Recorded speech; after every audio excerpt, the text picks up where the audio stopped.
ভয়ঙ্কর এক জনপদ চট্টগ্রামের জঙ্গল সলিমপুর। সরকারি পাহাড় কেটে গড়ে তোলা অপরাধীদের এই অভয়ারণ্য যেন আলাদা এক জগৎ। পাহাড়ে থাকে সশস্ত্র সন্ত্রাসীরা, পরিচয়পত্রধারী বাসিন্দা ছাড়া অন্যদের প্রবেশ নিষিদ্ধ। আইনশৃঙ্খলা রক্ষাকারী বাহিনী, সংবাদকর্মী কিংবা প্রশাসন ঢুকলেই হামলা নিশ্চিত। ভয় অভিযান না চালানোয় অস্ত্র ভাণ্ডারও অক্ষত।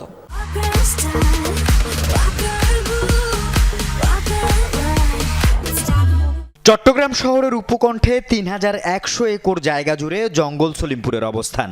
বেশিরভাগ অংশ সীতাকুণ্ডে, কিছু অংশ নগরীর অন্তর্ভুক্ত। দুর্গম এই পাহাড়ি এলাকা যেন আলাদা এক জগৎ। 4 দশক ধরে সরকারি পাহাড় কেটে খাস জমিতে গড়ে উঠেছে কয়েক হাজার অবৈধ বসতি। স্ট্যাম্পের মাধ্যমে চলে জমি বেচাকেনা। এই দখলদারিত্ব টিকিয়ে রাখতে সার্বক্ষণিক সশস্ত্র পাহারায় থাকে সন্ত্রাসী বাহিনী। সবচেয়ে বেশি আধিপত্য ইয়াসিন বাহিনী ও রোকন বাহিনীর। নির্দিষ্ট পরিচয়পত্রধারী বাসিন্দা ছাড়া কেউ ঢুকতে পারে না জঙ্গল সলিমপুরে। চলাচল করা গাড়িতেও আছে নির্দিষ্ট স্টিকার। এমনকি র্যাব, পুলিশ, সংবাদকর্মী, জেলা প্রশাসনের টিমও ঢুকতে গিয়ে একাধিকবার হামলার শিকার হয়েছে। আমি কোনোদিন শুনিই নাই যে র্যাব মেরে ফেলছে।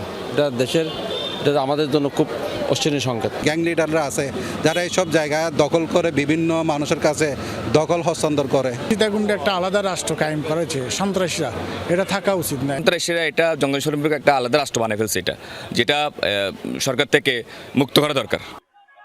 সোমবার বিকালে দুর্বৃত্তদের গুলিতে র্যাবের উপসহকারী পরিচালক মোতালেব নিহত এবং 3 সদস্য আহত হওয়ার পর আবার আলোচনায় জঙ্গল সলিমপুর। চিহ্নিত সশস্ত্র সন্ত্রাসীদের নিয়ে ভয়ে মুখ খোলেন না স্থানীয়রাও।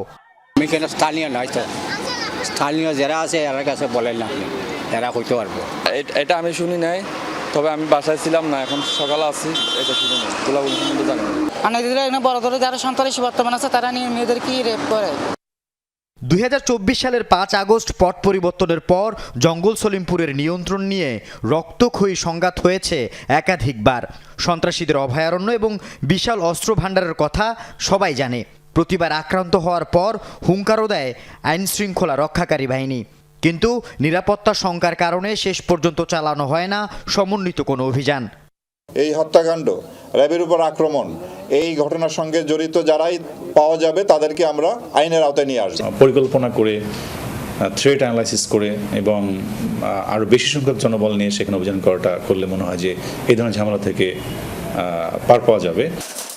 2023 সালের 14 সেপ্টেম্বর জঙ্গল সলিমপুরে অবৈধ স্থাপনা উচ্ছেদ শেষে ফেরার পথে হামলার শিকার হন জেলা প্রশাসনের তৎকালীন নির্বাহী ম্যাজিস্ট্রেট, সীতাকুণ্ড থানার ভারপ্রাপ্ত কর্মকর্তা সহ অন্তত 20 জন।